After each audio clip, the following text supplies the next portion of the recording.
So, welcome to the day two of e-workshop series on post-lockdown healthcare facility and systems preparedness and response for COVID-19, which is organized by Global Development Center (GDC) and Research and Information System (RIS) in collaboration with Public Health Foundation of India (PHFI).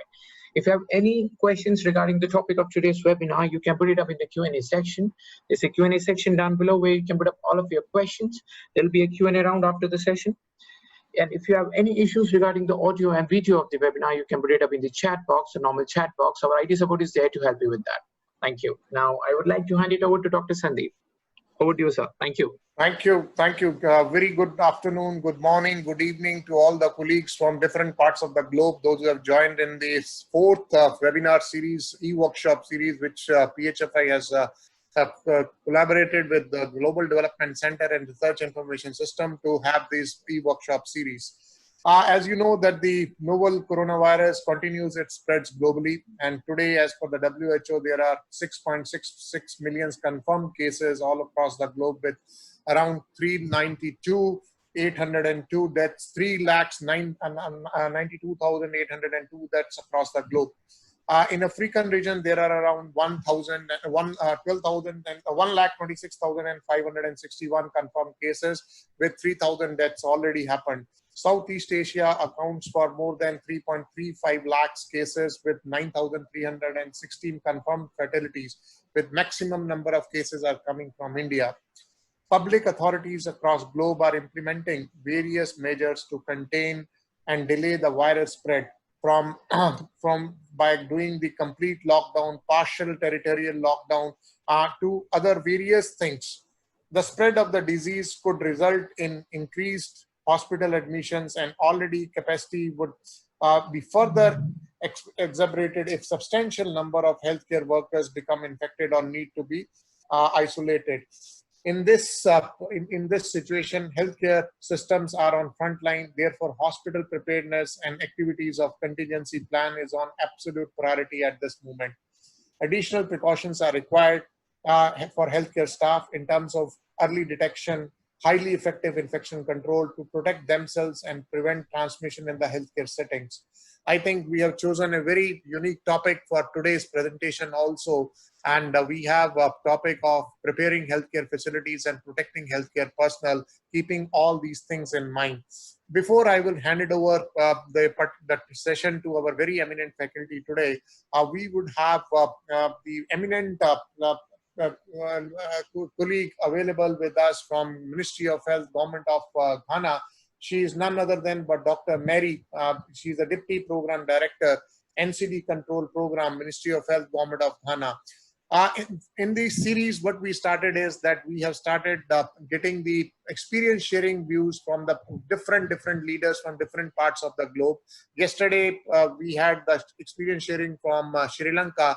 Today, we are going to get the experience sharing from Ghana. And we would request Dr. Mary to give her overview about how these webinar series, because a lot of colleagues from the Ghana had joined since inception for these webinar series also, and she herself has joined in the webinar series, and we would like to hear from her that what is the current situation in Ghana and how Ghana is tackling this COVID-19 situation, and how you feel that these type of webinar series are important for our healthcare professionals during this crisis moment. Over to Dr. Mary.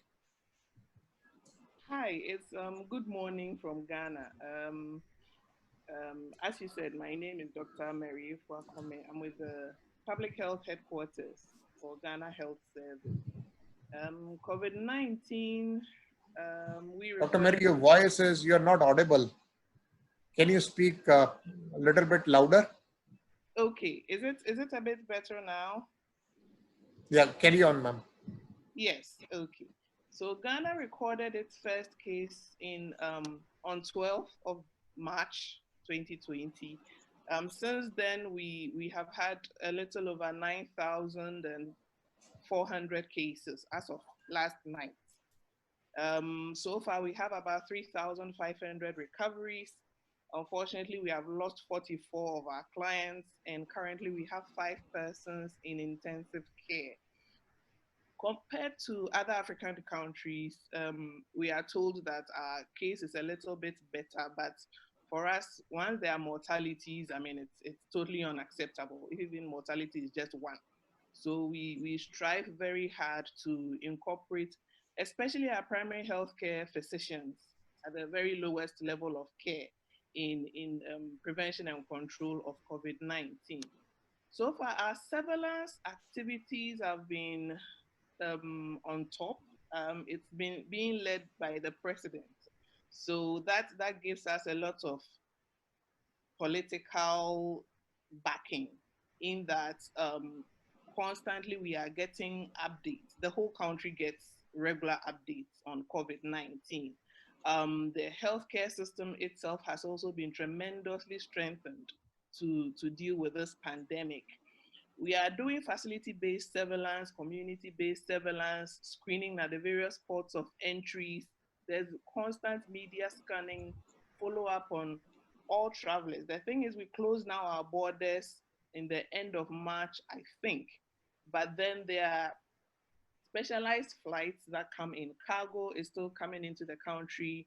All crew members are being quarantined and then screened.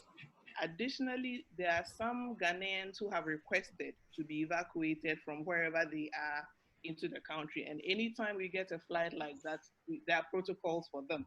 So there's a mandatory quarantine for 14 days, screening and testing for them, and then speed up of their test results so that the medical teams can follow up with them. There are hotlines in the public domain for self-reporting. And then also for specifically for the health system, the idea is to help us to rapidly detect new cases and then to halt transmission as quickly as possible. Unfortunately, our community spread seems to be a bit increasing, if I can say that. Initially, there wasn't any community spread at all, in that the first two imported cases came in from some expatriates into the country. However, now we are getting longitudinal spread within the community. So that is our current challenge now. However, despite, I mean, all the obvious challenges, the government has eased restrictions a little bit for now. The borders are still closed. However, in-country local flights are being advised. People can travel in between countries. Schools are reopening for final year students at the end of June, I think.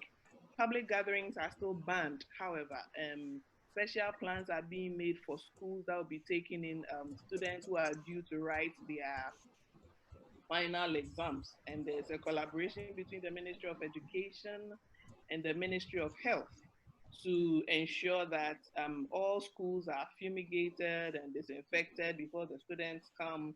And once they come in also, they are to be given personal protective equipment like face masks, which are now mandatory for all public places within the country.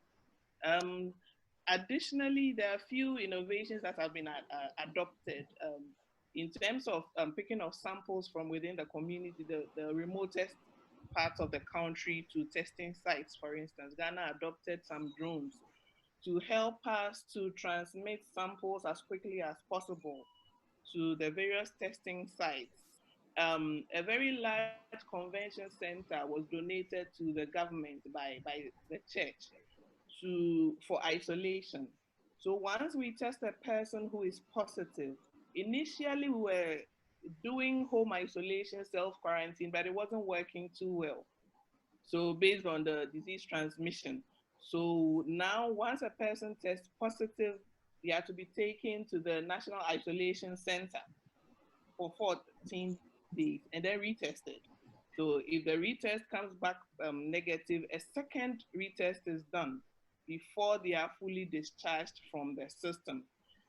So this convention center has helped to, I personally think that it has really reduced our daily rates of transmission, because at the very initial stages, we kept increasing and increasing. So now, even despite the fact that we have more testing sites, daily positivity is markedly down. Now all regions are testing within the country. Other public health reference labs are coming on board. Veterinary labs are coming on board. the National TB Control Program has also dedicated all their testing sites for COVID-19 testing. So there's a whole lot that's happening at the same time within the country. Additionally, there are various social interventions that have been introduced by the government. Everybody is getting free water for the next 3 months to aid us with a hand washing technique. The whole country is getting 50% decrease in electricity bills, for instance. Health workers are getting tax-free waivers for the next 3 months. Small businesses are being given loan facilities at extremely low interest rates. So a whole lot of things are going on in the country, and we are really hoping that for the next few weeks, our daily positivity rate will continue to decrease, so that and then our recoveries, of course, markedly increase. And then as much as possible, we don't even want to hear about the mortalities at all, because we think it's not acceptable, even though comparatively it might be a bit low. But that's a little bit of a gist as to what is happening in Ghana. If there are any specifics, I might be able to address them as we go along.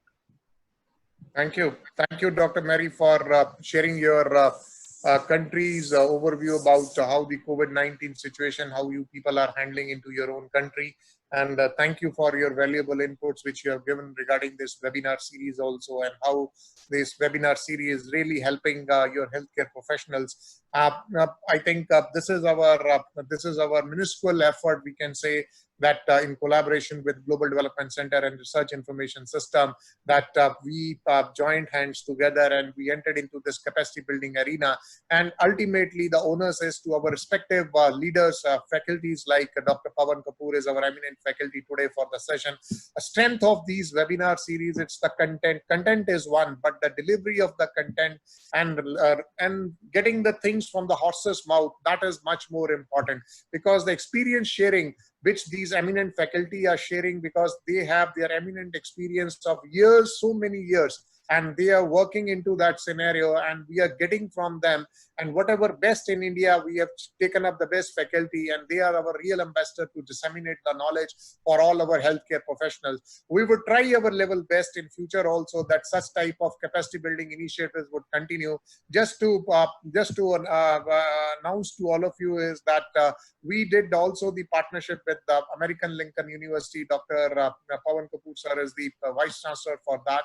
And we are coming up with various online courses which we are going to. First initiative is on patient safety. It's a webinar mode course which we are planning to start in the month of July. And very soon we are going to release all the regarding the admissions and everything to all these participants also. So there are multiple plans in the pipeline where we can disseminate the best knowledge and the best unique products which we have created in India for benefit of our other countries. And this is the platform where we should learn mutually from each other. We should learn best from you, you should learn best from us, and so that we can implement best for best of our countries, communities also. So thank you, Dr. Mary, for your valuable time. Now going towards today's topic, that is preparing healthcare facilities and protecting healthcare personnel. We have none other than but Air Marshal Dr. Pawan Kapoor. Dr. Pawan Kapoor sir is my senior also from Armed Forces Medical College, and if you see that sir has done MHA, DNB,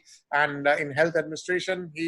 If you see his earlier appointment, he was a former Director General Medical Services, Armed Forces, and former President Honorary Surgeon. Current appointment, he is the Vice Chairman, Rush Education and Vice Chancellor for Lincoln American University. He has multiple publications. He's on the advisory boards of so many organizations, and he has won Ati Vichish Seva Medal, as well as to the Order of Royal Emblem from Sultanate of Oman.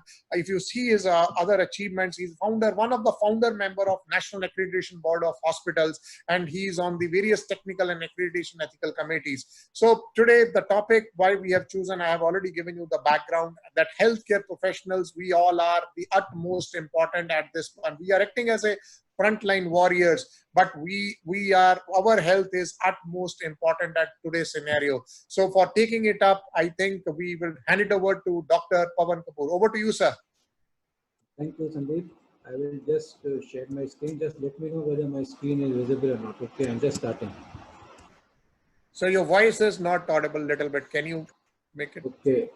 Now is it okay? Now it is okay, sir. Now it is fine. Yeah. Okay. So I'm just sharing my screen. So just let me know whether the screen is there or not. Is it there? It has not come, sir, or anything. It has come now. It has come now, sir. Yeah. It has come? It has come now, sir. Yeah. Okay. So I will just put it onto the PowerPoint Yeah, slideshow. the presentation mode, sir. Yeah. Thank Yeah, you, sir. sir, it Perfect. has- Thank you.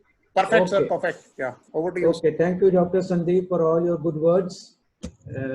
I must welcome all the participants once again to the second session of this COVID-19 preparation of facilities and protection of healthcare workers. We have been very closely associated for the last 2 months for disseminating information about COVID-19 and about protection of the healthcare workers and preparation of certain facilities like triaging and isolation facilities. And we have received a lot of inputs, lot of feedback, and that feedback has helped us and enabled us to improve our presentations based upon the ground realities being faced by all of you. So my compliments to Public Health Foundation of India, to all our global partnership with all our colleagues, because of whom this particular webinar has been possible. I acknowledge with thanks all the inputs which we have obtained from Ministry of Health and Family Welfare from India and from some other countries, from Indian Council of Medical Research, from All India Institute of Medical Sciences, New Delhi, from the consortium of the accredited healthcare organizations in India, from the Professor Dr. Jay Lakshmi, who is the professor in Malabar Institute of Medical Sciences in Kerala, and Fortis Mohali for giving us all the videos to the guidelines that we have picked up from the CDC Atlanta, and some information that we picked up from the New England Journal of Medicine, and information provided by the National Accreditation Board for Healthcare and Hospital Providers and Public Health Foundation of India. Of course, finally, my acknowledgement to all the participants in the past who have so nicely and so convincingly and significantly contributed that I have to make certain changes to my presentations and incorporated some answers to the earlier questions that were being asked in the previous webinar. Of course, as I said, we have picked up this, all this is from various guidelines, but we have added the color of experience wherever it is scientifically feasible. All those personal views on post-COVID-19 have been incorporated, but in case if we have variance, it is no disrespect meant to anybody or any party. It is just that this is based upon everybody's experience and forecast. And there is no conflict of interest. And once again, I request all the participants and I solicit your honest feedback so that we can further improve our presentations. So as usual, we'll begin with the story so far. And the story so far, we would just like to briefly say that, okay, COVID-19 is caused by the beta strain of coronavirus, which originated in the Hubei province at Wuhan in China. We know the incubation period is 2 to 19 days with a median of 2 to 14 days with a median of approximately 5 days. We know that the risk groups are elderly, males. For strange reasons, this virus is more attracted towards elderly males, which probably may not be a good feeling for elderly people like me, but somebody has had a fatal attraction for such people, so we have to be careful. The second is all those who are suffering with comorbidities like hypertension, cardiovascular diseases, diabetes, obesity, renal diseases, cancer, and autoimmune diseases, and all those who are immunosuppressants, as well as all those suffering from chronic obstructive pulmonary diseases. So they are more at risk. The clinical presentations vary from very mild flu-like illness to highly complicated shock-like syndromes. So it's a whole lot of spectrum where you can have simple febrile episode, you can have cough, then it can go on to with other non-specific symptoms like malaise, nausea, You can have, some people have presented, almost 25% people are presenting now with diarrhea and headache. And there are a lot of body aches coming in, plus shortness of breath. Shortness of breath means is taking you to the next stage, that you are in the region of developing pneumonia, which is one of the complications. It may be a mild viral pneumonia. It could be a severe pneumonia, which could lead you to acute respiratory distress syndrome. Then you can go into septic shock with multi-organ failure. So this is generally the trend of presentation, from mild to ultimately it can lead to death because of multi-organ failure and septic shocks. So these are the various presentations. When you do various investigations, the only confirmatory and the gold test for this disease is the reverse transcriptase polymerase chain reaction, which is the only gold test for confirmation, although it does have false negatives, but this is the gold test for confirmation of COVID-19. The antibody test is mainly used for surveillance purposes to see the spectrum of spread in the population. The other lab findings which have been reported are lymphopenia, leukopenia. You may have higher levels of ferritin, of D-dimers, and aminotransferases. So these are some of the other findings based upon the condition and the stage at which you present. These findings can be there. X-ray chest can show symptoms of pneumonia, and CT scan of the lungs can show ground glass opacities. So, and most often they are bilateral. Now, such disease, we all know that this disease has no specific cure and no specific prophylaxis in terms of vaccine. What we know that the only treatment and management is symptomatic and supportive. Symptomatic means giving antipyretics like paracetamol, ibuprofen for your fever and body aches, giving cough syrups, very codeine-based cough syrups for suppression of your cough, and ultimately oxygen therapy, then high flow nasal cannula, then non-invasive, then mechanical ventilator to support your respiratory system, and empirical antibiotics based upon your culture report once you go into septic shock. So all those features are being taken care of based upon the illness, how it progresses. So more important is that at present we do not have a specific drug.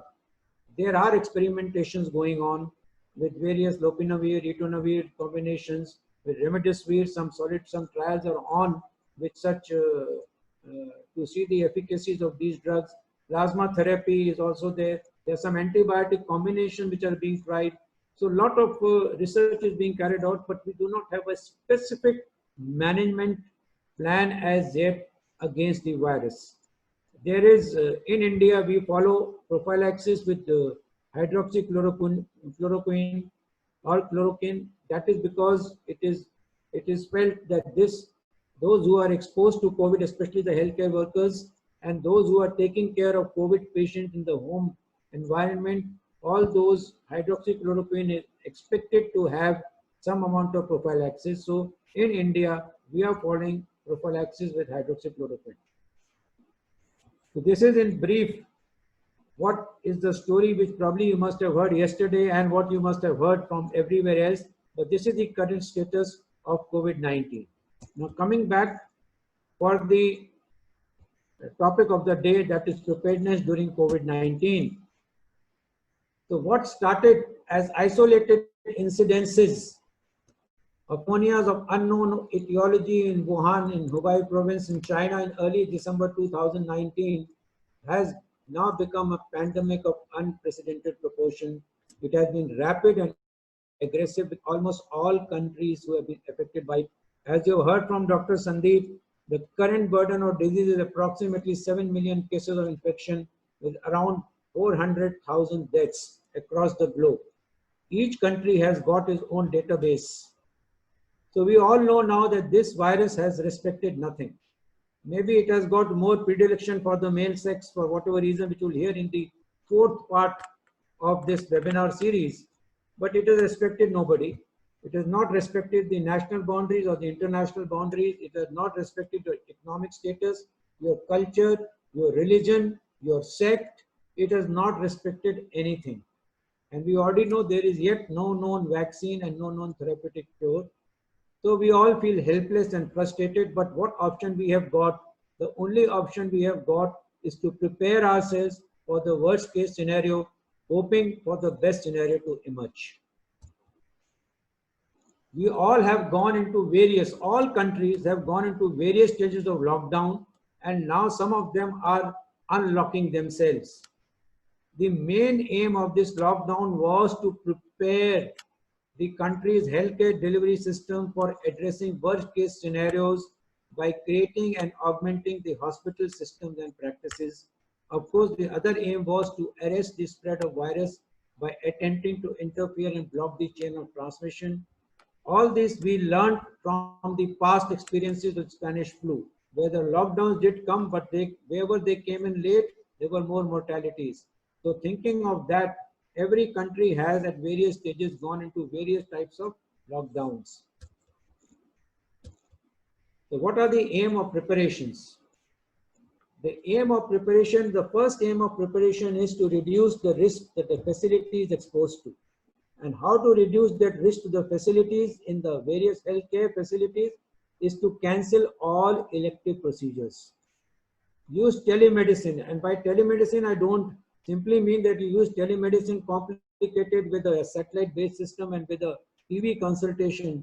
I also include in this telemedicine simple telephone medicine that people can please ring up certain areas in healthcare facilities which should be earmarked and manned by people to address their symptoms. Many of them can be given some symptomatic treatment, and telemedicine has become a matter of practice now, and it should be resorted to more and more cases so that only those who actually need hospital care should come to the hospital. So this will help you to limit the entry into the hospital. When in the hospital, you should limit the points of entry and manage the visitors in all healthcare facilities, wherever you are. Right from primary health center till the hospitals, you should be able to limit points of entry and ensure the visitors are limited and they are managed. Everybody coming should be screened for COVID-19, and there has to be a triaging facility at the entrance of the healthcare facility. All those patients who are symptomatic, they need to be identified and isolated as soon as possible, because that will curb and stem the rate of spread of the infection. Of course, one of the biggest aim of preparation is to protect the healthcare personnel from getting infected, because he today is one of the most important resource and asset to combat the war that has been bestowed upon us by COVID-19. And of course, one of the biggest aim of preparation is to enhance our surge capacity. And the surge capacity is the ability of a health system to manage a sudden and unexpected influx of patients in a disaster or emergency situation. So as nations unlock themselves, because the economic crisis is also deepening, so nations have no option but to plan to live with the coronavirus by taking some careful and preventive measures, at the same point of time ensuring the economic activities continue. So once it opens up, you're going to have a sudden influx of patients, and you should be prepared, and we all should be prepared for meeting this surge capacity. And how are we going to be prepared for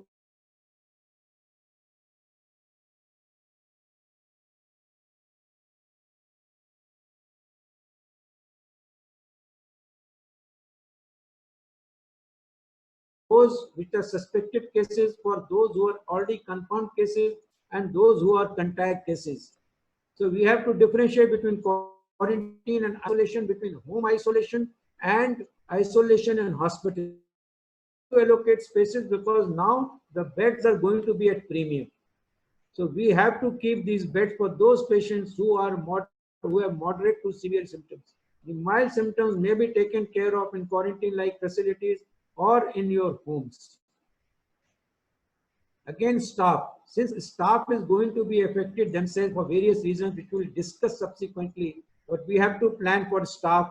And in case some staff gets affected adversely, then what are our contingency plans to ensure that the staff flow continues to come in? So we have to have a contingency plan for adequate number of staff. So we have to get out people from their retirements. You have to know how to use those people who are above the age of 65 years, who are in the healthcare delivery system. So all these things you have to plan now. You have to take care of the supplies. Supplies does not only mean oxygen and medicine.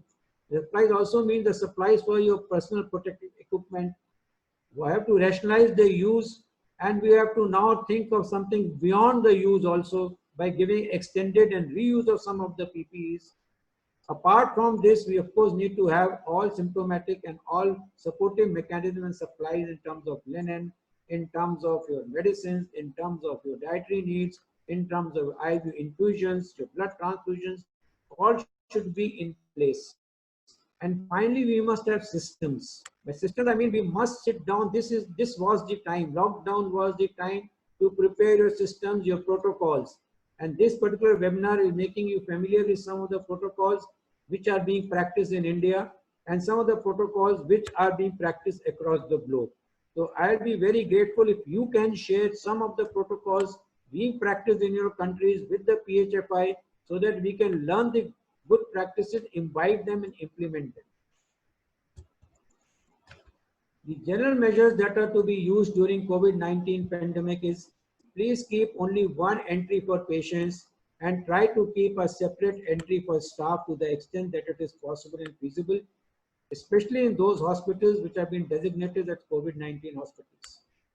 Screen the patient and visitors for symptoms of acute respiratory illness before they enter into the healthcare facility. Also encourage any means other than biometric and everybody signing on register for staff attendance.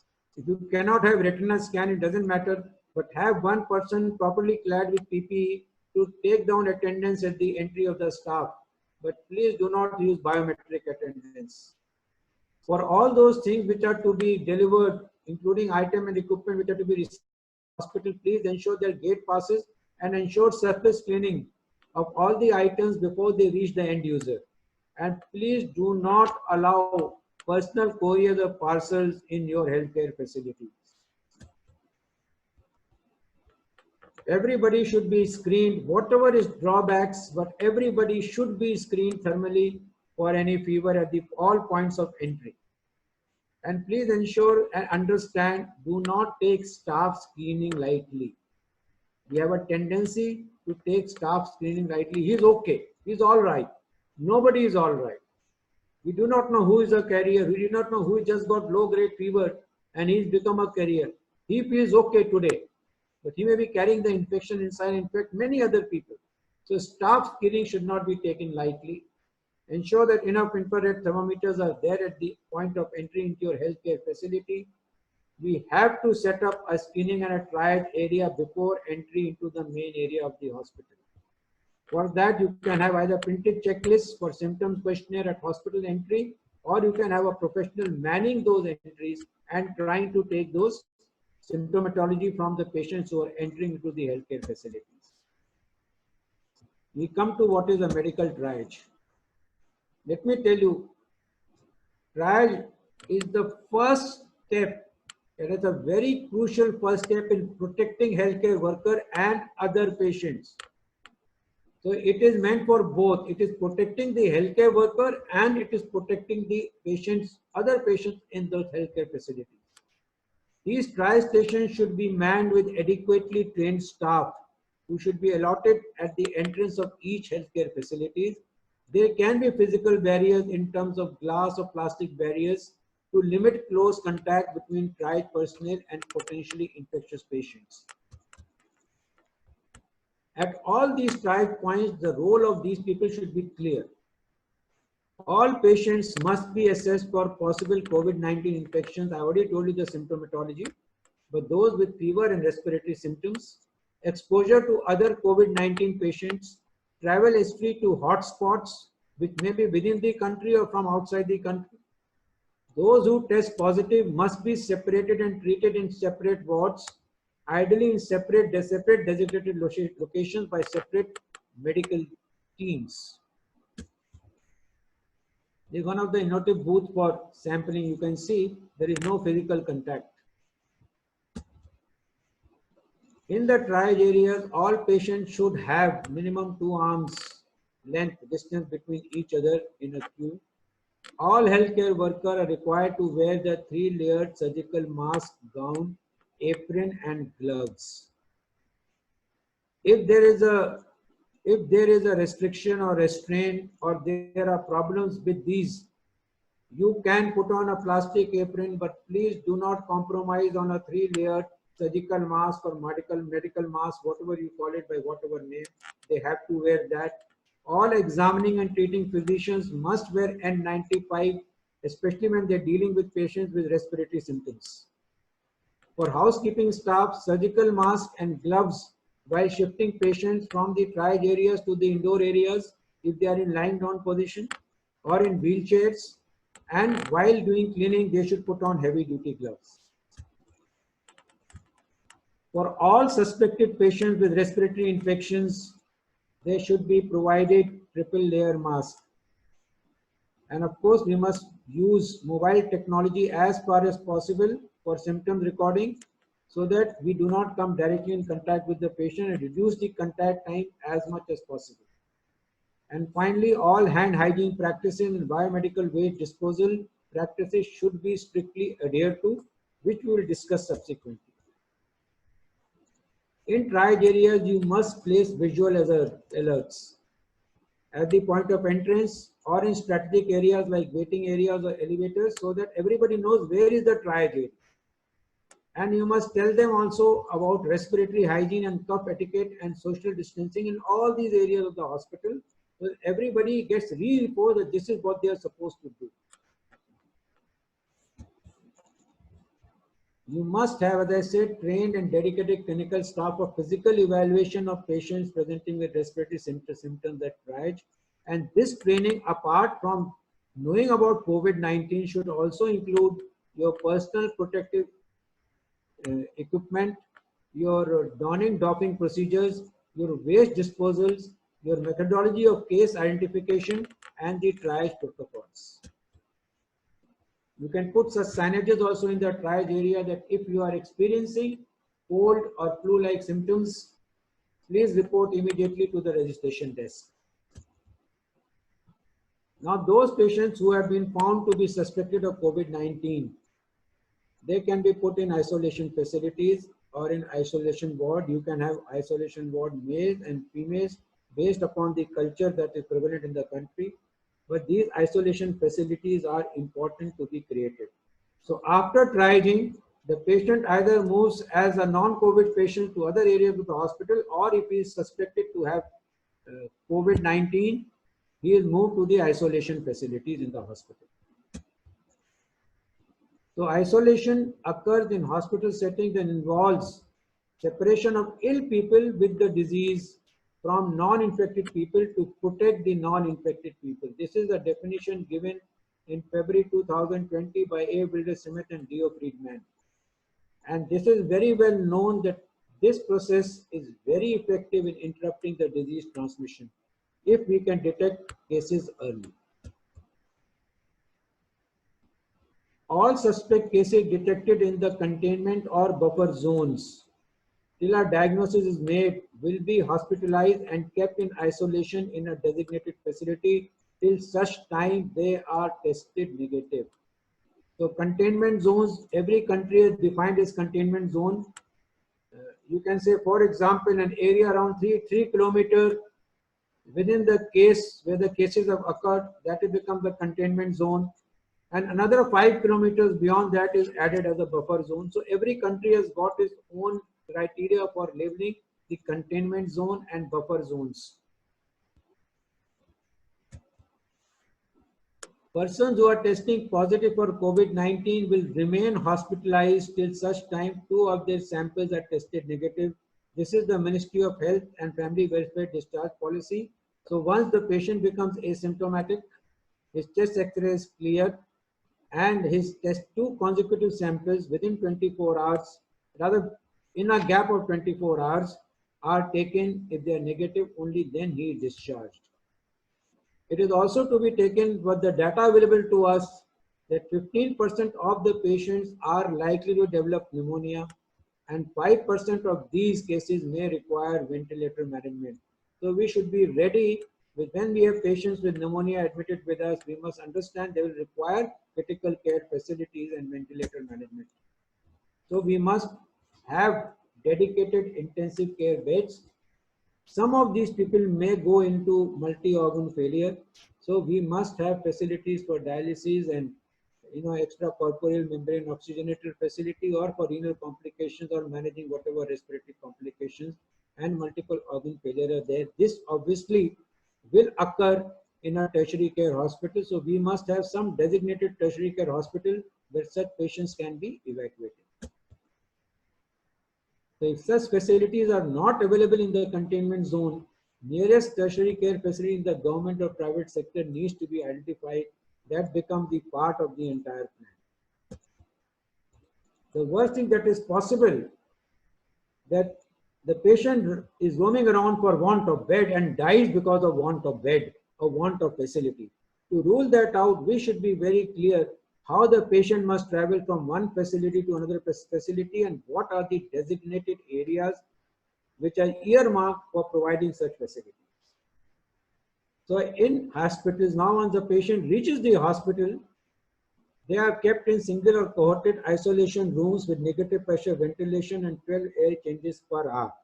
I also understand now, as the epidemic is going to overwhelm the resources, and it has already overwhelmed the resources of one of the most developed countries with best healthcare delivery systems. So patients are now being cared for designated wards housed in separate floors, or as in China, newly constructed temporary units with good amount of ventilation. In such isolation facilities, please remember the spacing between beds should be 2 meters apart. You have to post signage, as I told you earlier and showed you, post signage. This is isolation facility. Remove all non-essential furniture and ensure that the remaining furniture which is there in these wards is easy to clean and does not conceal or retain dirt or moisture within or around it.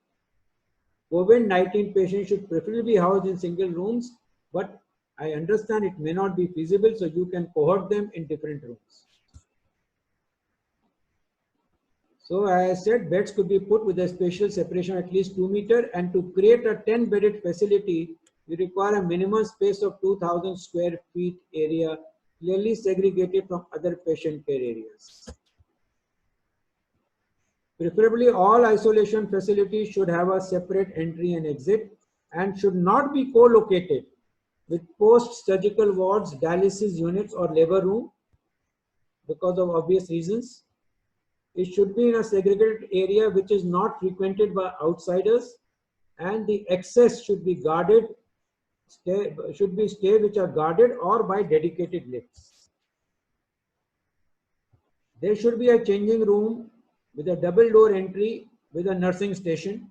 Enough PPE should be available in the changing room, and used PPE should be disposed of as per the biomedical waste management guidelines available in your countries.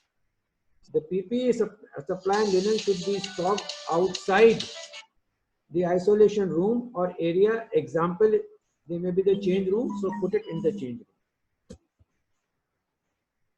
You have nothing. You have no change room. You have no other except a ward entry. So please have a screened place there with a trolley inside to hold the PPE.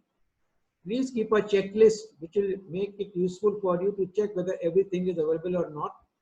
All health staff involved in patient care in these isolation facilities should be well trained in the use of PPE, which I'll describe to you subsequently. And all waste bags should be placed in a bin, and that bin should be touch-free. It can be foot operated, but it should be touch-free. Ensure that all these used bins remain inside the isolation rooms, and biomedical waste management practices should be strictly adhered. There should be a dedicated team of doctors, nurses, and paramedics who should look after. And this has actually, I know the viral load in these doctors and healthcare team becomes slightly higher. The exposure to viral load becomes higher. But because of the rational use of PPE, we have to turn them over every 8 hours so they can, or 6 to 8 hours, whatever your plan is, so that they can use their PPE for the longest duration as possible. Which means they have to be well prepared before entering with the PPE, which comes of their evolution, which comes of their diet and everything. so that they don't have to remove the PPE for any of their personal activities. That is the only way you can limit the use of PPE. Regular cleaning and proper disinfection of common areas, hand hygiene for everybody. Keep adequate equipment required for cleaning or disinfection inside the isolation room or area itself. And for investigation like X-ray, portable X-ray and portable ultrasound equipment, it will be prudent to have it within the isolation facility itself. However, if it is unavoidable, you have to go for a CT scan or you have to go for ultrasound somewhere else, then all patients will wear a surgical mask or a triple layer mask and are transported through pre-identified routes to minimize exposure to other patients. Relatives and visitors are strictly prohibited from coming to the isolation facilities. At all times, doctors, nurses and paramedics working in the clinical areas will wear 3-layered surgical masks and gloves. The medical personnel who are involved in direct care of the patients in the isolation ward will wear full complement of PPE, which includes your N95 or equivalent respirator mask. And the support staff engaged in cleaning and disinfection will also wear full complement of PPE. The environmental cleaning should be done twice daily. It should not be anywhere dry mopping. It has to be wet mopping or dusting. Wet mopping and damp dusting of floor with Lysol or other phenol disinfectants and cleaning of surfaces with 1% sodium hypochlorite solution. The isolation ward should have a separate toilet with proper cleaning and supplies. And as far as possible and feasible, the equipment sharing should be avoided.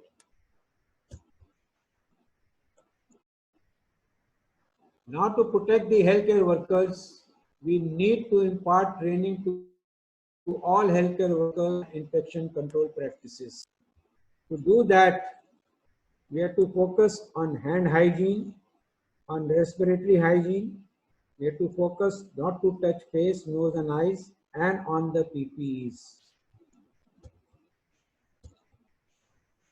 The first prerequisite of a hand hygiene is to expose the forearm and not to have any jewelry, watch or bracelet.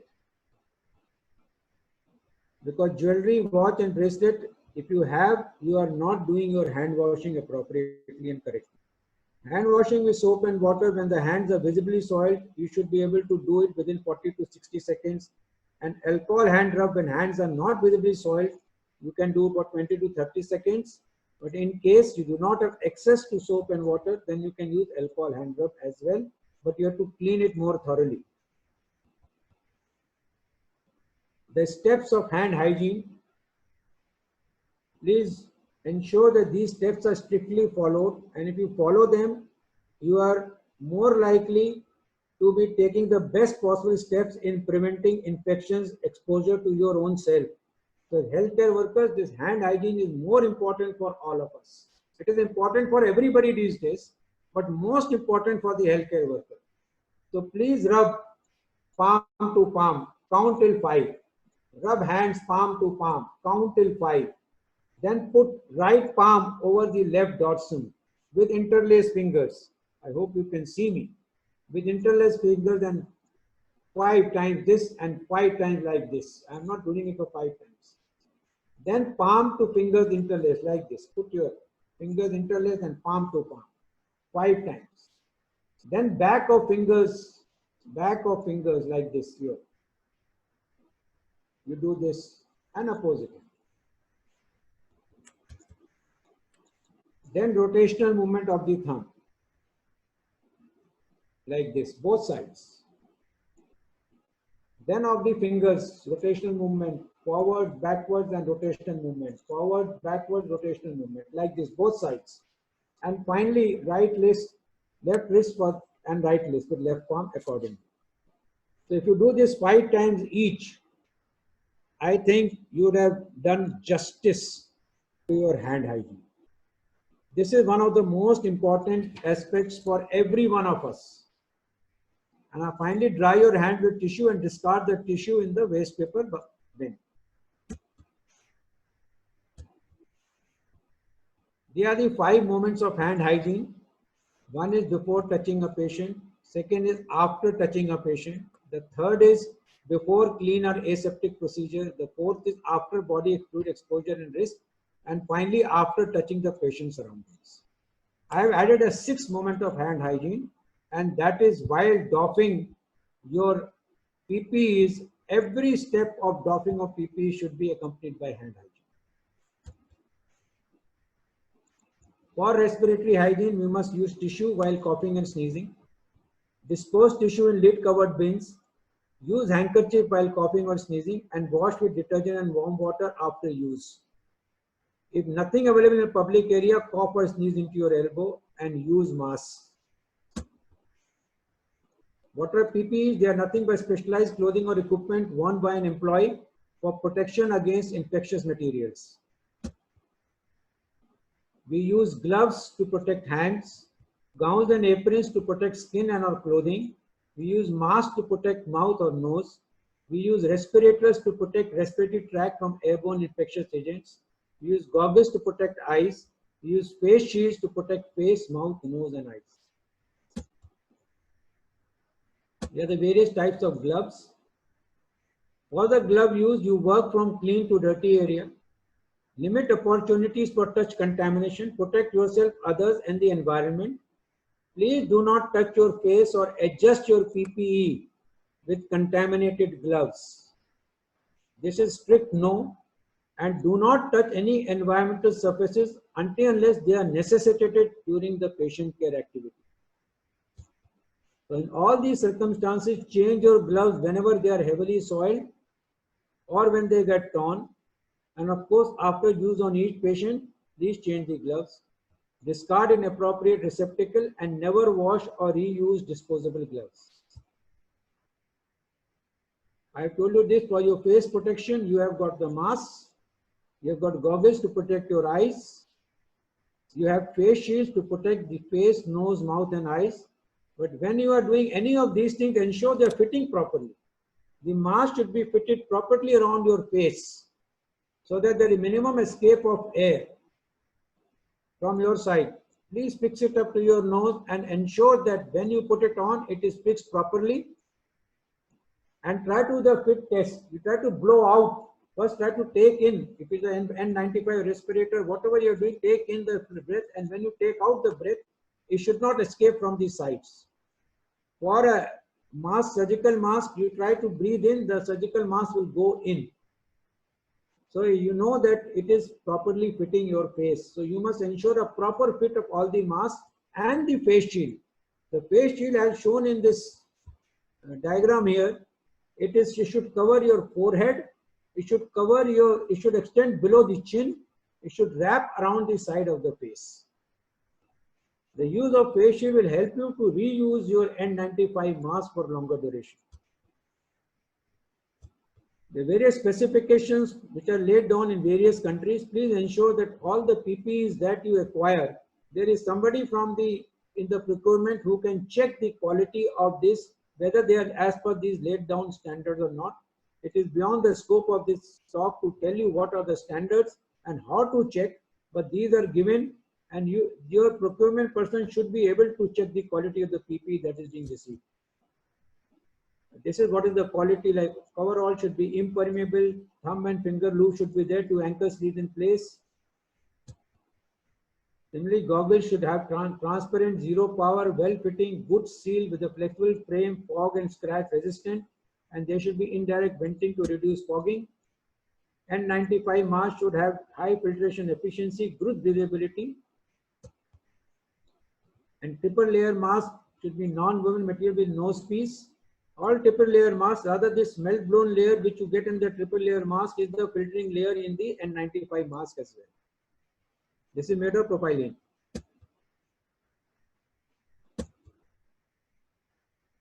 I already told you about face shield. Now how to don your PPE. The donning of PPE, you have to put on your scrubs, whatever your uniform in the hospital. Wash your hands, wear your gloves, wear the cap, wear the shoe covers, wear your gown, wear your N95 mask, wear your goggles, you can put on your hood, you can put on a face shield, and finally wear an outer pair of gloves. Similarly, while doffing the PPE, you have to first remove the outer pair of gloves, then do hand hygiene, then remove the hood, do hand hygiene, remove the goggles, do hand hygiene, remove the gown in such a manner that you do not hold the exterior of the gown, but you hold the interior of the gown as shown in this diagram number 4. Take it out from the inner and take it out and roll it up from inner to outside and then dispose it. Similarly, do to the shoe cover from inner to outside. Then remove your inner gloves, remove your cap, remove your N95 mask and wash your hands. Every place, every step should be accompanied by a hand hygiene process. I'll just show you briefly the video.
Now you can see I am just telling you again the same procedure so that you remember it.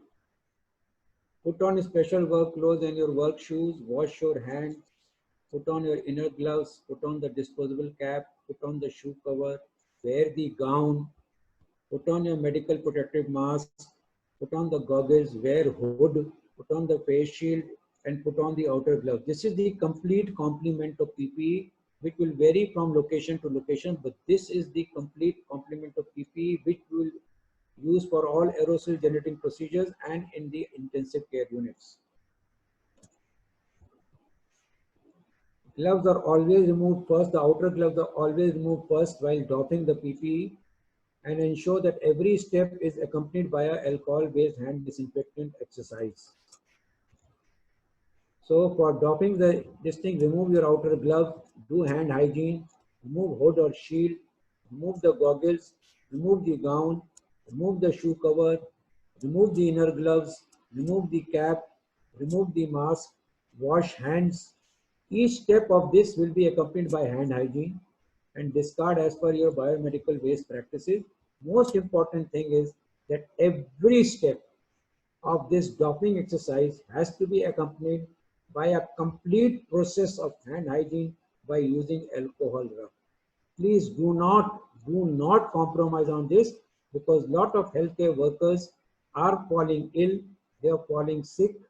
The data which is available is just the tip of the iceberg. What is happening below, we do not know. At present, we do not have even a decent study to say how much percentage of the healthcare workers have been adversely affected by this particular involvement in COVID-19 of our frontline workers. So please ensure that we are also responsible for our own protection.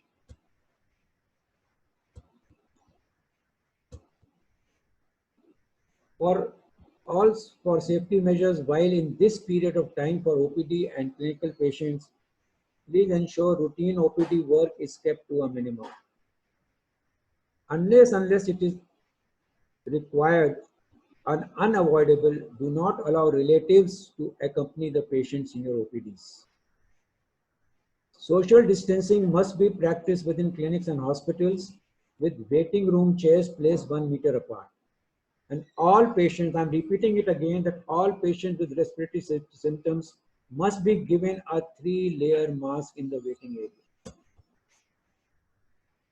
While dealing with clinics, the clinic should be well ventilated, and please ensure that your air conditioner on. Do not try to have fans there, because fans aid in spreading the infection. But if it is unavoidable, if you have got a split AC or a window AC or a fan, the flow of air should be from you towards the patient. Please understand that you should not have a fan opposite to you or a wall-mounted air conditioner blowing the air into you, because then that is further aiding the airflow towards you as a healthcare worker. So healthcare workers' back should always be towards the airflow. Rather, back should be towards the airflow, not the face. Please understand that. I'm saying it again. Whatever the case may be, airflow should be from your side towards the patient, not from the other side. That's the way to protect yourself. So healthcare workers should definitely wear a surgical mask. If they are respiratory symptom patients, which a doctor is saying, should wear an N95 mask. Scrub hand with soap and water or use an alcohol-based disinfectant after each patient interaction. For aerosol generating procedures, their viral load is much higher than that with any other procedure or any other physical examination. So you are exposed to much higher aerosol generating particles when you are doing these aerosol generating procedures. They are more exposed to droplet infections. So these include tracheal intubation, non-invasive ventilation, tracheostomy, CPRs, and bronchoscopy, etc. They are associated with the increased risk of transmission, and therefore they should be carried out in an adequately ventilated room where if there is a natural ventilation, the flow of air should be at least 160 liters per second per patient, or in airborne infection isolation rooms which are negative pressure rooms with minimum 12 changes per hour. Healthcare workers conducting such procedures should be wearing full body personal protective equipment, including N95 particle filtering masks. Critically ill patients with COVID-19 infection in the ICU are all hypoxic and may need transition from high flow oxygen to non-invasive ventilation to intubation and to occasionally onto ECMO for refractory hypoxemia. High flow, remember one thing, high flow nasal cannula and non-invasive ventilation are even more aerosol generating than patients on closed circuit mechanical ventilators. Nurses and intensivists who are interested to caring for these extremely sick patients in the intensive care unit must be vigilant to safeguard their own health and wear PPEs and N95 masks at all times during their shifts. Please remember that a slightest slip in protocol, single slip in protocol will expose you to higher risk of infection. So as the patient workload is going to increase, it is going to increase. It's not going to come down, at least over the next 3 to 4 months. So as the workload increases, more and more healthcare workers may get affected by some minor illnesses. Some may fall sick. They will struggle with fatigue. They will have sleep deprivation. So less number of people, more work, maybe more working hours, more fatigue, more sleep deprivation, more anxiety about your near and dear ones. more stress about losing patients, colleagues. All this will result in you taking certain shortcuts while putting on your, donning or doffing your PPEs. Under these circumstances, please ensure that two of you have a buddy system in place where one person observes the other person both for donning and doffing, so that you don't have a slip. This is important from your point of view. So please ensure that you take this action. Environmental controls. I'll just take a telephone call. Somebody is trying to urgently contact me. I'll just take that call. Just a minute.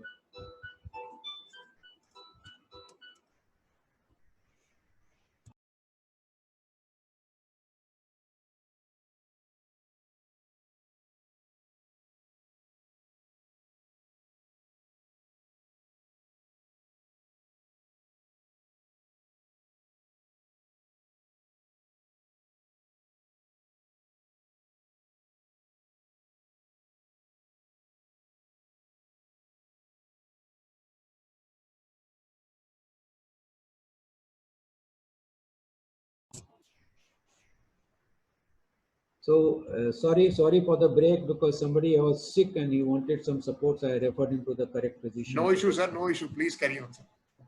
So for environmental control, you must ensure proper ventilation of healthcare facilities and proper environmental disinfection, which is very, very important. Again, I stress on the importance of PPE for cleaning and hand hygiene practices by healthcare workers. Everybody who is a healthcare worker, he is important today, whether he is doing disinfection activities or he is providing aerosol generating procedures, he's carrying out those procedures. Everybody is important. So everybody should be aware for PPE. Water and detergent can be used for cleaning environment surfaces, and regularly used hospital disinfectants will suffice. There is no need to go into very sophisticated, disinfectants. The normal Lysols, your 1% sodium hypochlorite and detergents are good enough to add disinfectant for the hospital.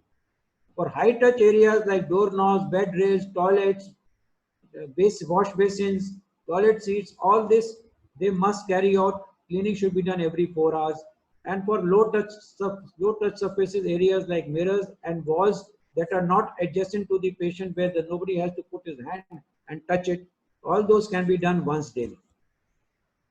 All lab specimens are potentially infectious, and standard precautions and biosafety practices are important while collecting, handling, and transporting them. So safe handling practices and spill decontamination becomes an important aspect of environmental control, and labs should be equipped with biosafety practices and appropriate transport requirements. The commonly used disinfectants are 1% sodium hypochlorite, 5% Lysol, all alcohol based, between 70 to 90%, whether it is isopropyl alcohol or it is ethanol, whatever it may be, they are all okay. And for common washing of floor and all, you can use normal detergents. For medical equipment disinfection, as I said earlier, please avoid sharing of medical equipment. If unavoidable, clean and disinfected between patients. For all metallic equipment, use 70% alcohol. For non-metallic, use 1% sodium hypochlorite. And for all other equipment, use as per manufacturer recommendations. For terminal disinfection and decontamination procedures in isolation wards and in quarantine areas, the principle of using of proper PPE and hand hygiene apply everywhere. In all these areas, for terminal disinfection, please spray 1% sodium hypochlorite working solution to be done on all surfaces, protecting electrical points and appliances. This is to be followed by cleaning with a neutral detergent that is used for removing the traces formed by the hypochlorite solution. While cleaning, please ensure that the windows are opened in order to protect the health of the cleaning personnel. Frequency of cleaning, I have already told you that all these frequently touched areas every 4 hours, and for less frequent areas at least once a day. All your textiles like pillow covers, curtains, etc. should be first treated with 1% hypochlorite spray and then packed and sent to get washed in laundry using a hot water cycle at 90 degrees Celsius and adding the laundry detergent. 1% hypochlorite solution should also be sprayed in the PPE doping area and discard area twice a day on daily basis. Mattresses, pillows after spraying with 1% hypochlorite should be allowed to get dry both sides in bright sunlight for up to 3 hours each. For biomedical waste management, reporting and practices should be in synchrony with the state policy. Whatever is the policy in your state, in your nation, that should be the policy. Double layered bags for isolation ward to ensure adequate strength and no leaks. Ensure these dedicated bins are there with the biohazard symbol and marked as COVID-19, as I can show you here. This is in India, it is all yellow with biohazard symbol and COVID-19 mark. They can be kept either separately in a temporary storage area, but preferably it should be in a room from where it can be lifted directly by the common biomedical waste treatment facility. Maintain separate record of waste generated from COVID-19 isolation wards. Use dedicated trolleys and bins labeled with COVID-19 in isolation wards, and the inner and outer surface of all containers, bins, trolleys which are used for storing COVID-19 waste should be disinfected with 1% sodium hypochlorite solution. Now, certain nations have started following a graded COVID care facility, which is something like a primary health center, a secondary health center, and a tertiary health center. So they have started grading this. In India, we have started doing this. We have a COVID care center, a COVID health center, and a COVID hospital grouping. This gradation is based upon a detailed study of countries like Italy and Spain. The biggest lesson from these two countries is that to avoid cohorting of different types of patients. Means normal patients should be separated from the suspect and the patient, and those suspect patients should be isolated from the confirmed cases. So they have said there should be a COVID care center where all patients showing mild symptoms, which means you have got a flu-like symptom with some low-grade fever and with some cough, and you have a history of contact, or you are coming from a hotspot area. All these patients, all these individuals can be put in a makeshift facility like a stadium, school, hostel, or a quarantine facility, like I said. Nowadays, even if you are confirmed case of COVID with a mild symptoms, in India, we have said that to prevent overwhelming of our facilities, that those who have the facilities and who have a caregiver at home, we can do home isolation for those cases also. Now, in this COVID care center, there have to be a separate area for suspected cases and separate area for confirmed cases, with separate entry and exit for them. Suspected and confirmed cases must not be allowed to mix under any circumstance. Each COVID care center must be mapped to more dedicated COVID health center and at least one dedicated COVID hospital for referral purposes. They must also have a dedicated basic life support ambulance with sufficient oxygen support on 24/7 hours basis, so that the patient can be, if required, can be transported to a dedicated higher facility if the symptoms so demand. All patients showing moderate symptoms means they have some evidence of pneumonia. Their respiratory rate is between 24 to 30 per minute. They have high fever, they have a cough, and their SpO2 at room air is around 90 to 94%. In such cases, it is mandatory that they should have adequate oxygen supply for each bed. Or if the symptoms get worse, all those with severe symptoms, then they are put into a COVID hospital, which means that your respiratory rate is more than 30, you may be going into shock, your blood pressure is coming down, and you have got SpO2 less than 90 at room air. In all these cases, they will require to be admitted into a dedicated COVID hospital with intensive care facilities. So if you suspect a COVID-19 case, it's good mild and very mild, admit to suspect case section of COVID care center,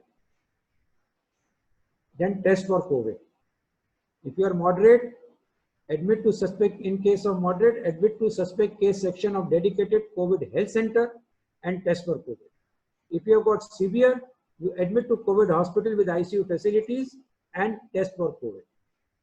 Now, In mild case, if test for COVID is negative, you discharge the patient with symptomatic treatment and follow up.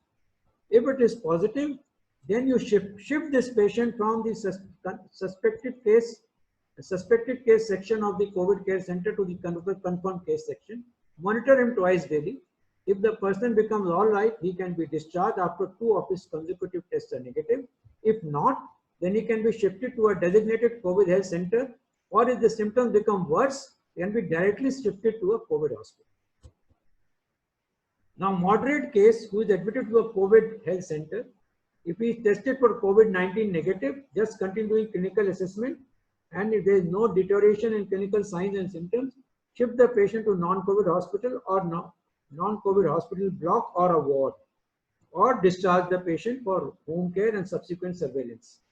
If the test for COVID-19 is positive, then shift to confirmed case section of the dedicated COVID health center, monitor for clinical severity, and if the clinical severity becomes worse, shift to COVID hospital if necessary. Otherwise, he can be discharged after 2 consecutive samples are negative. And severe case, if the severe case who has come directly to the COVID hospital is negative after testing, then manage as per clinical assessment and discharge, or shift to non-COVID hospital when stable. But if the test becomes positive, then shift to the intensive care unit or to isolation facilities as the case may be, put under in charge of dedicated teams to be managed as per clinical assessment and then discharge.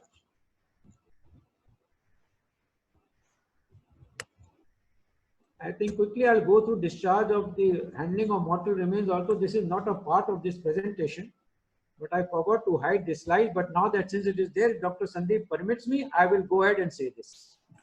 No, sir, you can go ahead, sir. Please go ahead to that. Because actually I had hidden this slide. It's not part of this presentation. No issue, sir. No issue, sir. I can show that. Okay. For handling of mortal remains, let us understand there is not going to be an enhanced risk of COVID infection from a dead body to health workers or family members who follow standard precautions while handling bodies. This is the basic premise. Only the lungs of dead COVID patients, if handled during an autopsy, can be very infectious. So, healthcare worker has to again do proper hand hygiene and PPE. All tubes, drains and catheters on the dead body should be removed, and any puncture holes or wounds resulting from removal of catheter, drains, tubes or otherwise should be disinfected with 1% hypochlorite solution and dressed with impermeable material. All oral, nasal, all other orifices should be plugged to prevent leakage of body fluids. If the family of the patient wants to view the body at the time of removal from the isolation room or isolation area or the intensive care area, they may be allowed to do so, but with the application of complete standard precautions. You must place the dead body in leak-proof plastic body bag. Exterior of the body bag should be decontaminated with 1% hypochlorite. Then it can be wrapped with a mortuary sheet or sheet provided by the family members, which also must be decontaminated with 1% hypochlorite. This is the requirement of a body bags, leak-proof, air-sealed and double-sealed with impermeable. Now, body can either be handed over to the relatives or taken to mortuary. So, all used soiled linen should be handled with standard precautions, put in biohazard bag and the outer surface of the bag disinfected with hypochlorite solution. Now, remember, we have a different policy in India. A COVID-19 positive, the relatives are informed, but they go through cremation separately. Okay, with a healthcare worker involved in this, but it depends upon what policy your countries are following. In all these cases, all used and soiled linen must be put in biohazard bag, and the outer surface of the bag should be disinfected with 1% hypochlorite solution. Used equipment should be autoclaved or decontaminated with disinfectant solutions as indicated. In the mortuary staff should also observe proper standard precautions, store them in cold chambers, maintain approximately 4 degrees Celsius. Embalming of dead body is not allowed, not permissible. Autopsy as far as possible should be avoided, but if required, the whole body complement of PPE along with necessary equipment and infection control and disinfection practices should be followed. When you transport them, the body should be secured in a body bag, exterior of which is decontaminated, which will not pose any additional risk to the staff transporting the dead body. The personnel handling the body should follow standard precautions, that means surgical mask and gloves. The vehicle after the transfer of the body to the cremation of the burial staff will be decontaminated with 1% sodium hypochlorite, and this decontamination with 1% sodium hypochlorite means a contact period of 30 minutes.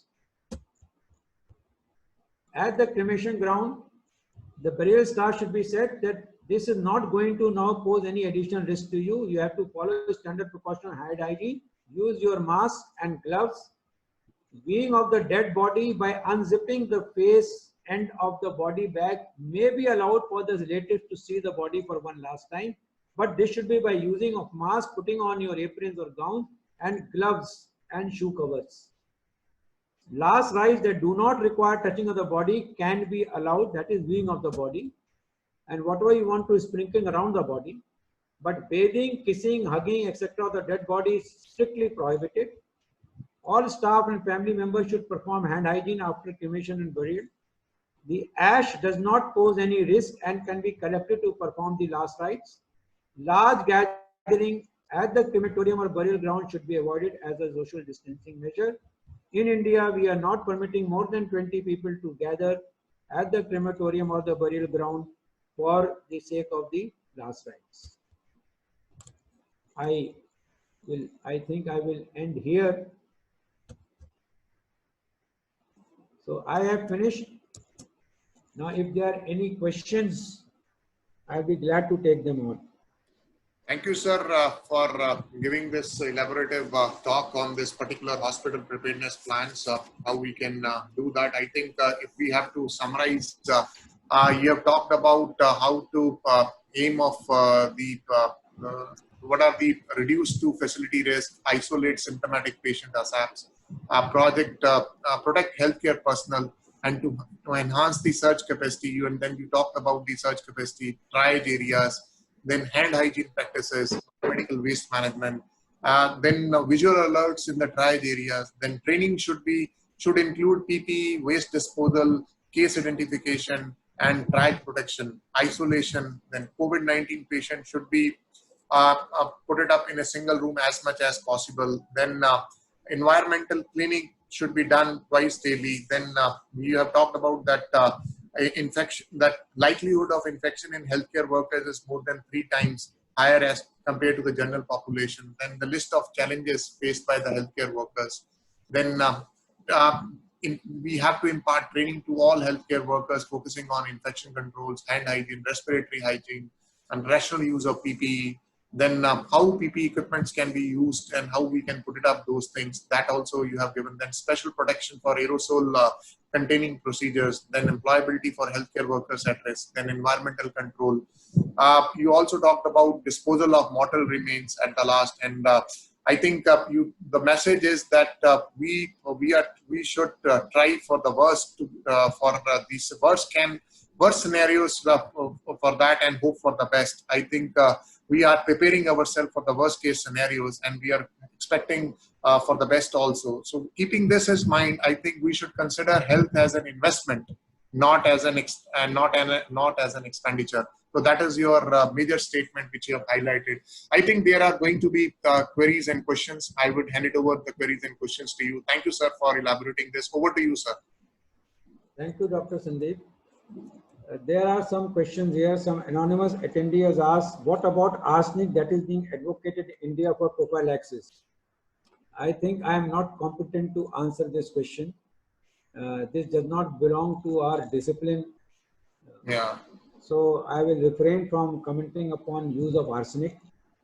There are a lot of indigenous systems which are, giving their own methodology based upon their own experiences in their own system. So it will be unfair for me to comment because I do not have any background knowledge about this particular issue. So please pardon me, I cannot answer this question. Again, next question is from Pani Kumar Shala. Please comment on economic stimulus to unemployed as in Australia and Indian scenario and global scenario, sir, with respect to healthcare workers. Okay. See, I fully endorse what you're trying to say, that not only in India, it is not only in Australia, there are other countries in US and all where they're giving certain stimulus for healthcare workers, but I don't think healthcare workers are going to be unemployed. My healthcare workers are going to be employed more and more.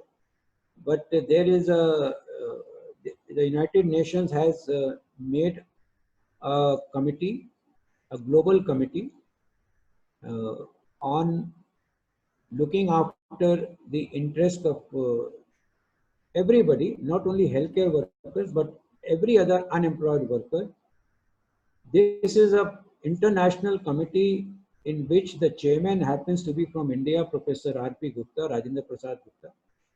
They are going to have several meetings through video conferencing on this subject, that what should we do to improve the employability of the highly increasing number of unemployed people across the globe, with specific category wise, in which healthcare workers is also going to be a category.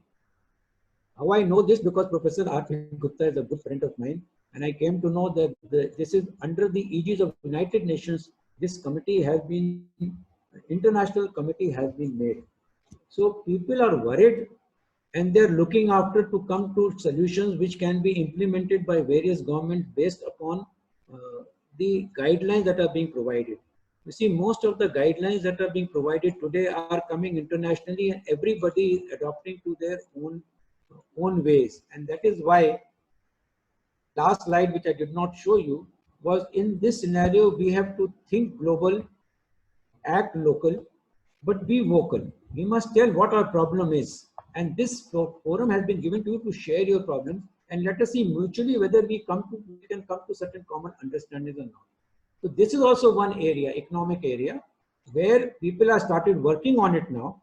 So I'm sure that sooner or later some guidelines will be laid down internationally, and Indian government will be adopting some of those guidelines, since it is being represented by a person none less than Professor R.P. Gupta, who is one of the persons who is responsible for making the national health policy, and who is in the core team today for laying down the guidelines for various facilities in this country.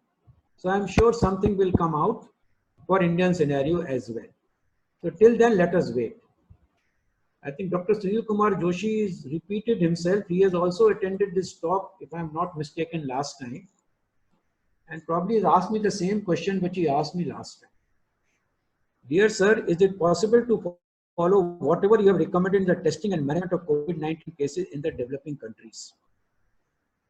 You see, we are talking of protecting the healthcare workers. We should be very clear in what is possible.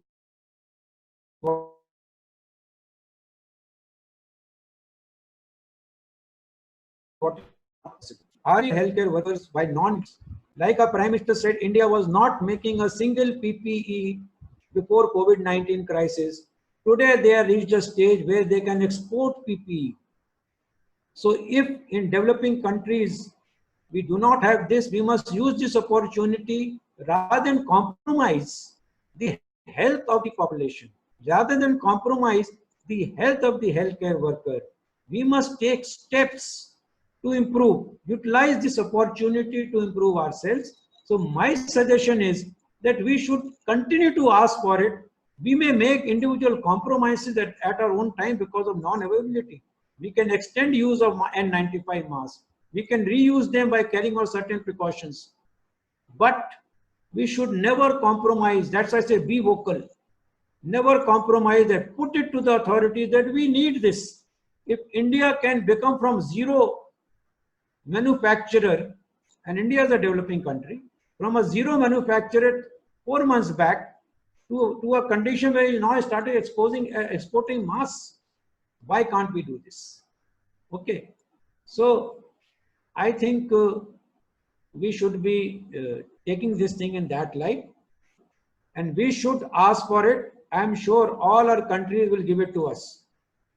Yes, when there is nothing available, we need to compromise a little bit by following some guidelines. Guidelines have been laid down for reuse of N95 mask and PPF. All these guidelines are there. So those guidelines we can follow. How many days interval needed for the first negative day and the second negative day for discharge? Okay, when you take the test today at 10 o'clock, and the test result comes negative, you take the next test immediately after that, and when the next test result comes negative, you are free of the fit for discharge. So there are 2 consecutive negative tests are required, one after another, for you to be discharged. How should we clean oxygen reservoir bag? Oxygen reservoir bag with 70% alcohol or 1% sodium hypochlorite solution. Okay. So you have to use the surface of the bag. You are asking for the surface cleaning of the bag. Okay. First, you have to ensure there is no leakage of oxygen. That you have to be very, very clear. There is no leakage of oxygen from the oxygen reservoir bag. Rather, I'm sure you're probably talking of an embu bag, if I'm not mistaken, or you're talking of some other bag. If it is an embu bag, it can be cleaned comfortably when it is not in use with 70% alcohol or 1% sodium hypochlorite solution. It can be easily cleaned with 70% alcohol. But if you are talking of something else, then please clarify in your next question, Dr. Miaping. Dr. Taria has said, what is the chance of reinfection in COVID-19? What are the precautions we followed once the case previously positive becomes negative? When should one COVID-19 case resume the work after testing negative? Okay, good question, very good question. Now, chances of reinfection, I'm sorry, I will not be able to comment, because we are still in that place where people say that the chances of reinfection are not there. But there are some studies which say there have been some cases of reinfection. We do not know what is the clinical significance and whether it has subjected itself to peer reviews or not. So at present, whatever globally it is being claimed that the chances of reinfection are not significant and probably they are not there. But I will reserve my comment on this, because so far there is no study to say what are actually the chances of reinfection in COVID-19. Whatever studies are there, they are not being confirmed by peer reviews. So let us take a call and let us see how the things progress in the future. What are the precautions to be followed once the case previously positive becomes negative? Once the case becomes negative, you have to follow the same precaution of hand hygiene, same use of mask and PPEs as are required, same cleaning practices, because this is the new norm of life.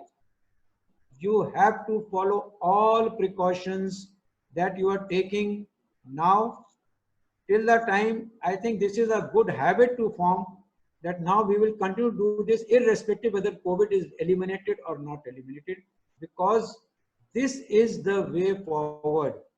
So our respiratory hygiene, our hand hygiene, our personal hygiene, our donning and doffing of PPE, the indications for donning and doffing of PPE, our conduct of aerosol procedures, our triages to be set up, because we do not know today it is one epidemic, tomorrow which epidemic might come. So this is going to be the new norm of life. So you have to take the same precautions that you are supposed to be taking now.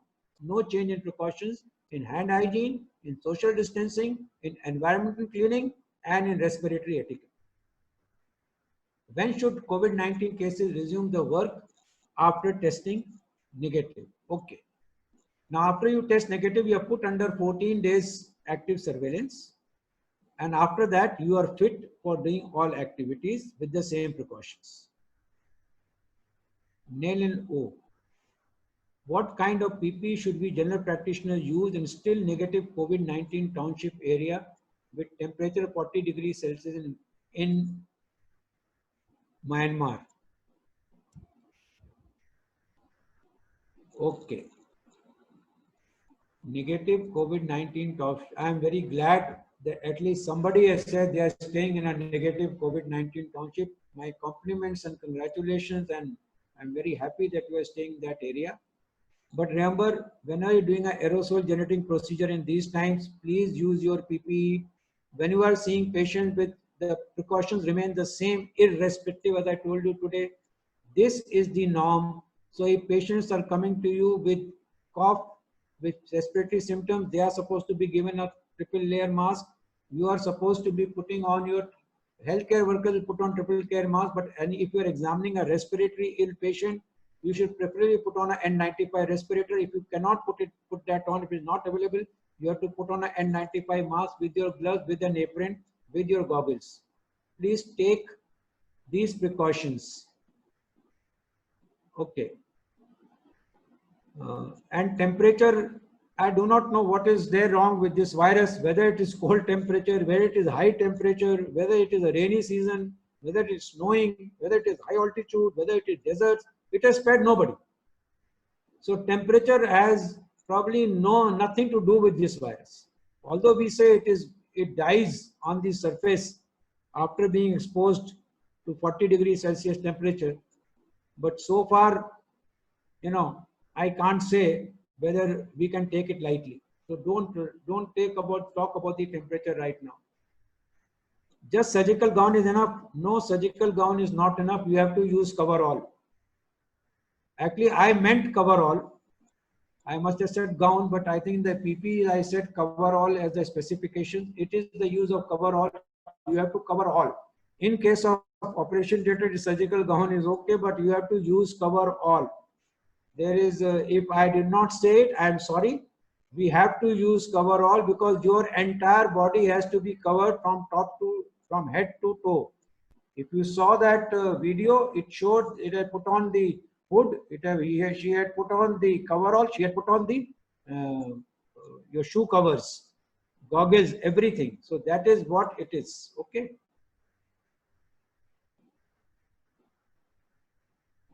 Okay.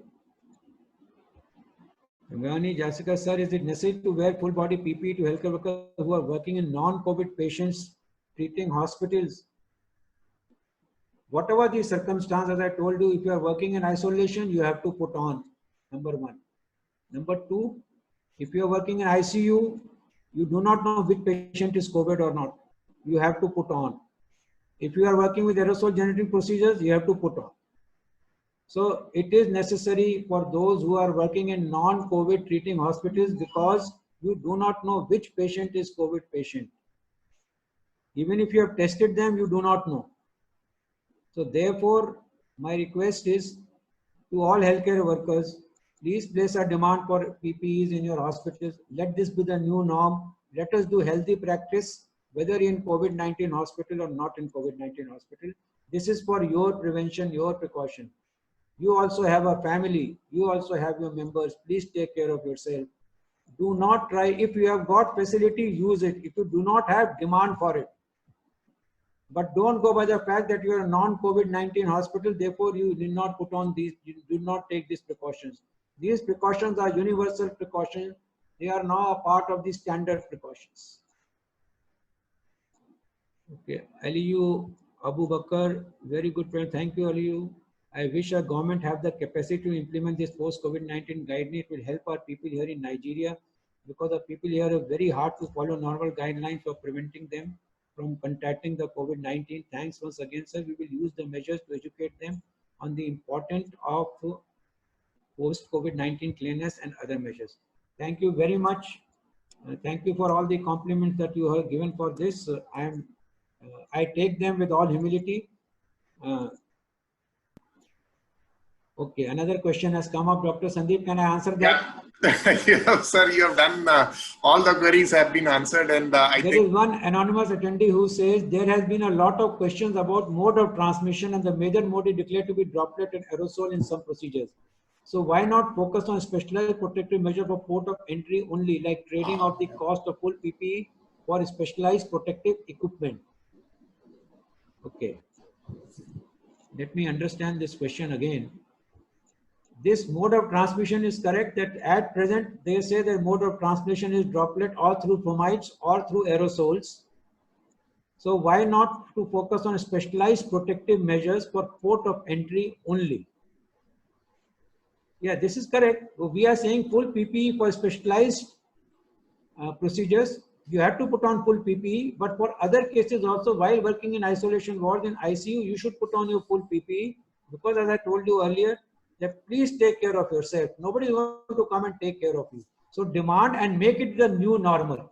That is what I'm trying to tell you. This, you are the most important asset today. The healthcare worker is the most important asset, and it should not be treated as a pawn that you go and work, but your health is not my responsibility. Your health is your responsibility, and you ensure it becomes responsibility of all the administrators. Only then, you can be safe. So please be safe.